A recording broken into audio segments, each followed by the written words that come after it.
আসসালামু আলাইকুম আরহামতুল্লাহি ওবরাকাতুহ। সম্মানিত ভিউয়ার্স, আপনারা যারা জিন ও জাদুর চিকিৎসা শিখতে চাচ্ছেন, আজকে প্রথম পর্ব শুরু হচ্ছে। আপনারা পর্ব অনুযায়ী দেখার চেষ্টা করবেন ইনশাআল্লাহ। সম্মানিত ভিউয়ার্স, আজকে আমরা যে বিষয় নিয়ে আলোচনা করব সেই বিষয়টা হচ্ছে, অনেক সময় রোগীকে জিন ধরছে কিনা সেটা অনেকে আমরা জানি না।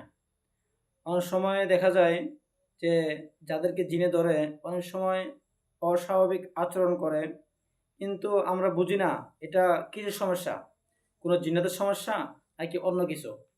কিন্তু আমরা কীভাবে জানবো যে রুগীকে জিনে ধরছে নাকি অন্য কোনো সমস্যা?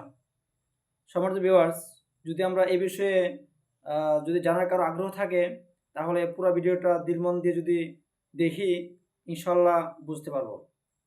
সম্মানিত ভিউয়ার্স, আগে দেখবেন যে রোগীটা অস্বাভাবিক আচরণ করতেছে, তখন মনে মনে ভাবতে হবে নিশ্চয়ই ওনাকে কোনো জিনে ধরছে মনে হয়, এরকম একটা ভাবতে হবে। কেননা সাধারণ কোনো মানুষ অস্বাভাবিক আচরণ তখনই করে যখন নাকি তাকে জিনে আক্রমণ করে, তখনই করে। আর অনেক সময় দেখা যায় যাদের ব্রেন আউট হয়ে যায় তারা অস্বাভাবিক আচরণ করে। তবে ব্রেন আউট হয়ে গেছে কিনা এটা কীভাবে বুঝবেন?